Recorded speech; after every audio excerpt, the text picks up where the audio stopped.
I heard about the woman that unalived her ex-husband and his new wife because she paid for him to get through medical and law school, and he cheated on her and left her and got married to a 21-year-old. Yes, her name was Betty Broderick. So Betty met her husband, Dan Broderick, at a college dance when she was 17. They hit it off pretty well. Their relationship was amazing, and he asked to marry her damn near every day for about 3 years up until she said yes. She finally agreed, they got married, and they had children. Dan had big dreams. He wanted to go to law school and medical school, but he didn't have the funds to do so. So Betty, being an amazing wife, she literally struggled and worked as much as she possibly could to take care of the children, her, Dan, and pay for his school expenses. Finally, when Dan graduated from law school, because he graduated from medical school already. Once he graduated from law school as well, Dan finally started to do amazingly well for himself. I'm talking about he became a millionaire. Like, he was doing amazing as a lawyer, and after 16 years of struggling and going to school, it was finally worth it. It finally paid off. Shortly after, though, Dan started to act real funny towards his wife. He hired a 21-year-old assistant, and you know how that go. He started sleeping with her. Betty, was suspicious about him having an affair, but he denied it for 2 years. One day, Dan decided to just move out, and he finally admitted to Betty that he had been cheating the entire time. First of all, that's like a slap in the face, because this woman struggled with you for 16 years. You begged this woman for 3 years to marry you. You finally got her to marry you. She struggled with you for 16 years, put you through school, and then as soon as you start making money, you gonna sit up there and leave her for a 21-year-old. So like I said, he moved out the house. He went to court and fought her and got full custody of the kids. And he sold the house that they were living in, even though she didn't want that. He damn near left Betty with nothing and went off and married the 21-year-old. Betty went crazy after that, and who wouldn't? So after that, she started to bother him and his new wife because she was heartbroken and didn't know how to get through that. Who would? She would be coming to the house, writing like graffiti and like different messages on the walls in the house. She drove her car into their house. And then finally, one day when she could not take it anymore, she stole their daughter's key. She went inside the house late night when they were both laying in the bed, Dan and his new wife, and she shot both of them with 5 bullets. Dan reached over to try to call the police on the phone, and he was already dying because, like I said, she shot both of them already. While he was dying, he looked at Betty. He was like, okay, you shot me, I'm dying. Like, duh, you dying? Duh, she shot you. Like, she meant to do that. They sentenced Betty to 32 years in prison, and she already got denied parole twice, and they said she won't be able to apply for parole again until 2032. And in 2032, mind you, she'll be 84 years old. So this woman didn't struggle just dealing with the wrong motherfucker, like dealing with the wrong person, like whole life gone. You just started off with him, had his kids, struggled with him so he could go to school, and he done left you with nothing. Then you snapped, unalived him and his wife.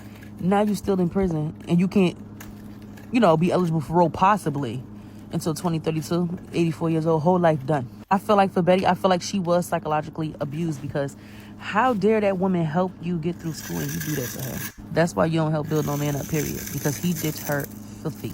I heard about the man that got mad and unalived his ex-girlfriend because he called her ugly on Facebook and she ignored him. Yes, his name is Terrell Nelson. So Terrell had an arrest record longer than his arm. I'm talking about constantly just in and out of prison. He finally was released from jail, and he finally started dating his girlfriend, Cantrell Hayes Ross. Like I said, he had just gotten out of prison. He didn't have anything going for himself. He didn't have a job. He wasn't trying to get a job. He didn't have any money saved up. Like, I'm talking about starting from point zero. To the point where that Cantrell was literally just dating him because she loved him for who he was. Cantrell owned an entire daycare, so she had the resources to help him, and she was helping him get back on his feet.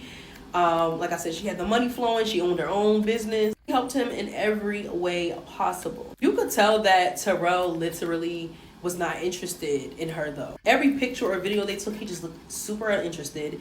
In person, behind the scenes, he just acted super uninterested. You could just tell that he was not attracted to this woman and that he was literally just using Cantrell. Finally, one day, Cantrell noticed that, he not feeling me. Like, I'm feeling him. I'm putting way more into this relationship than he is.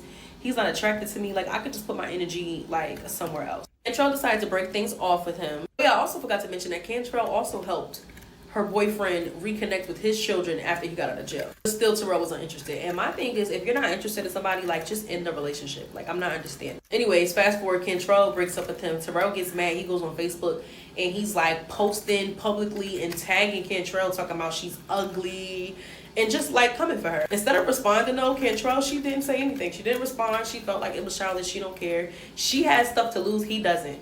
She has a business to run. She has to maintain her professionalism. So she ignored him. You know, that make a mug mad when they were social media talking and you don't respond. He got so mad, he ended up going up to Cantrell's job the day before Thanksgiving. This happened last year. The day before Thanksgiving, he's there. She's in the kitchen, her and her coworker, and they're preparing the Thanksgiving food. Terrell walks in and shoots his ex-girlfriend several times until she was unalive. He, of course, has been arrested and is sentenced to life in prison. But isn't that wild? Like, you called this woman ugly. She did not respond or come for you or hit below the belt or anything. She went on about her life and you still were mad and took her life? These men be jealous and bitter. Like, it's given he was jealous of this woman because he ain't had nothing going on. He tried to break her spirit and she would not allow him. He did not like that. I do want to send my condolences to Cantrell because she literally was a good woman just trying to help those around her and just pour into her business. Y'all let me know what y'all think about the situation. I hear about the 24-year-old realtor that was lured into an empty mansion and unalived by 2 fake clients. Yes, her name was Lindsay Buziak. So like I said, Lindsay was a realtor, and one day she got a call from a lady with a very heavy accent. The woman said that they just transferred her husband to Victoria and that they needed to see a house immediately within the next 48 hours. Mind you, this woman called Lindsay's personal cell phone number, so that made Lindsay really suspicious. She even asked, she said, "How did you get my personal phone number?" The woman gonna lie and talking about some, "Oh, your previous client recommended you and gave me your number." Told Lindsay a name of a previous client.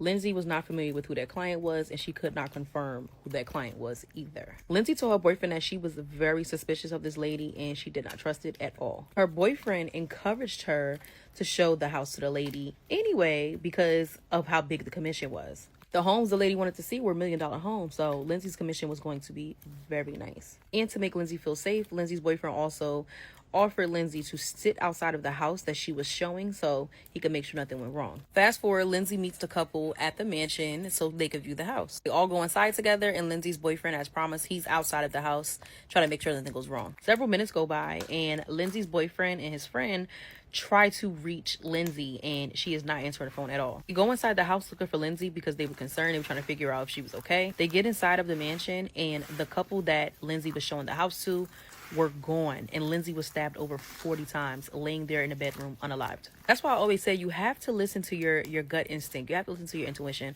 I wish Lindsay would have just stuck with that. Like, she's suspicious, she didn't want to show them the house, and just would have stood on business. Not blaming anyone, but if the boyfriend wanted to encourage her because he thought that she could get good commission, I feel like he should have been inside the house. You waiting out inside the car, like, she struggled in that house by herself. You should have been inside